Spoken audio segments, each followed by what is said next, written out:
Hi dears, welcome to my channel. ഇന്ന് ഞാൻ ഉണ്ടാക്കാൻ പോകുന്നത് പഴംപൊരിയാണ്. ഹോട്ടലിൽ നിന്നൊക്കെ കിട്ടുന്ന പഴംപൊരിക്ക് ഒരു പ്രത്യേക ടേസ്റ്റ് ആണല്ലോ. അതുപോലെയുള്ള ഒരു പഴംപൊരിയാണ് ഇന്ന് ഞാൻ ഉണ്ടാക്കാൻ പോകുന്നത്. അപ്പോൾ അതിനു വേണ്ടി ഒരു സീക്രട്ട് ഇൻഗ്രീഡിയന്റ് കൂടി ചേർക്കുന്നുണ്ട്. അപ്പോൾ നിങ്ങൾ വീഡിയോ അവസാനം വരെ സ്കിപ്പ് ചെയ്യാതെ കാണണം. അപ്പോൾ വീഡിയോയിലേക്ക് കടക്കും മുമ്പ് എൻ്റെ ഈ ചാനൽ സബ്സ്ക്രൈബ് ചെയ്യാതെ കാണുന്ന കൂട്ടുകാരുണ്ടെങ്കിൽ ഒന്ന് സബ്സ്ക്രൈബ് ചെയ്യണേ. അപ്പോൾ ഇതെങ്ങനെ ഉണ്ടാക്കുന്നതെന്ന് നോക്കാം. അതിനായിട്ട് ഞാൻ എടുത്തിട്ടുള്ളത് 2 കപ്പ് മൈദയാണ്. അതൊരു പാത്രത്തിലേക്ക് ഇട്ട് കൊടുക്കാം.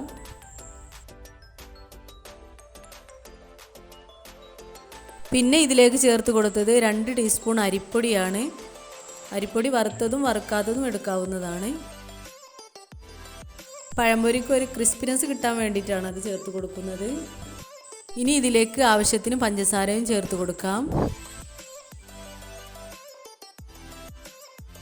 ഇനി ഇതിലേക്ക് മധുരം ബാലൻസ് ചെയ്യാൻ വേണ്ടിയിട്ട് ഒരു പിഞ്ച് ഉപ്പ് ഇട്ട് കൊടുക്കുന്നുണ്ട്. പിന്നെ ഒരു നുള്ളി മഞ്ഞൾപ്പൊടിയും ഇട്ട് കൊടുക്കാം.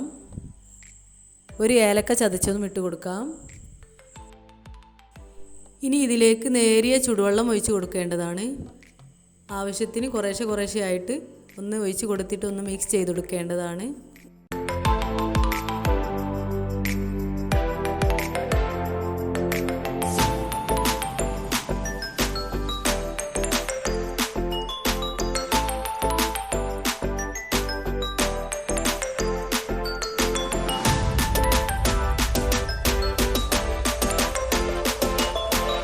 ഇനിയാണ് നേരത്തെ പറഞ്ഞ സീക്രട്ട് ഇൻഗ്രീഡിയൻ്റായ വെള്ളപ്പത്തിനും ദോശക്കുമെല്ലാം എടുക്കുന്ന മാവ് 2 ടീസ്പൂൺ ഞാൻ ഇതിലേക്ക് ഒഴിച്ച് കൊടുക്കുന്നുണ്ട്. ഇത് ചേർക്കുമ്പോൾ പുളി കൂടി പോവാതെ ശ്രദ്ധിക്കണം. ഓവർ പുളിച്ച മാവൊക്കെ ആണെങ്കിൽ 1 ടീസ്പൂൺ ഒഴിച്ച് കൊടുത്താലും മതി. ഇനി ഇതെല്ലാം കൂടി ഒന്ന് നന്നായി മിക്സ് ചെയ്തെടുക്കേണ്ടതാണ്. വെള്ളം കൂടി പോവാതെ പ്രത്യേകം ശ്രദ്ധിക്കേണ്ടതാണ്. ഈ ഒരു തിക്നെസ്സിലാണ് നമുക്ക് കിട്ടേണ്ടത് മാവ്. ഓവർ തിക്നെസ് ഉണ്ടാവാനും പാടില്ല, ഓവർ ലൂസ് ആവാനും പാടില്ല. ഇനി ഈ മാവ് ഒരു 2 മണിക്കൂർ വരെ റെസ്റ്റ് ചെയ്യാൻ വെക്കേണ്ടതാണ്. 1 മണിക്കൂർ, ചുരുങ്ങിയത് 1 മണിക്കൂറെങ്കിലും വെക്കേണ്ടതാണ്. ഇപ്പോൾ മാവെല്ലാം 2 മണിക്കൂർ റെസ്റ്റ് ചെയ്തതിന് ശേഷം തുറന്ന് നോക്കാം. ഇനി ഇതിലേക്ക് ആവശ്യമായിട്ടുള്ളത് നേന്ത്രപ്പഴമാണ്. നേന്ത്രപ്പഴം നന്നായി കനം കുറച്ചൊന്ന് നീളത്തിൽ അരിഞ്ഞെടുക്കേണ്ടതാണ്. ഇനി അരിഞ്ഞെടുത്ത പഴമെല്ലാം മാവിലേക്കൊന്നിട്ട് മുക്കിയെടുത്ത് നന്നായി ചൂടായ എണ്ണയിലേക്ക് ഇട്ട് കൊടുക്കണം.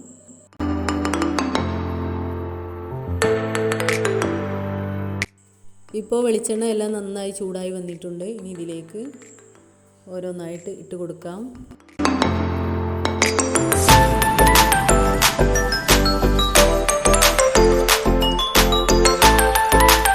ഒരു ഭാഗം വെന്തതിന് ശേഷം ഒന്ന് മറിച്ചിട്ട് കൊടുക്കണം.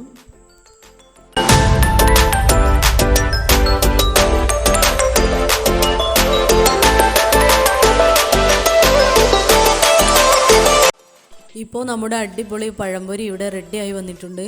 ഇനി ഇതൊന്ന് ഒരു ടിഷ്യൂ പേപ്പറിലേക്ക് മാറ്റി കൊടുക്കണം. എണ്ണ എല്ലാം നന്നായി പോയി കിട്ടാൻ വേണ്ടിയിട്ടാണത്. അപ്പോൾ നിങ്ങൾക്ക് ഈ വീഡിയോ ഇഷ്ടപ്പെട്ടാൽ ലൈക്ക് ചെയ്യുക, ഷെയർ ചെയ്യുക, സബ്സ്ക്രൈബ് ചെയ്യുക. ഫീഡ്ബാക്കുകളൊക്കെ അറിയിക്കുകയും ചെയ്യുക. ഇൻഷാ അല്ലാഹ് അടുത്ത നല്ലൊരു വീഡിയോയുമായി വീണ്ടും കാണാം. ബൈ.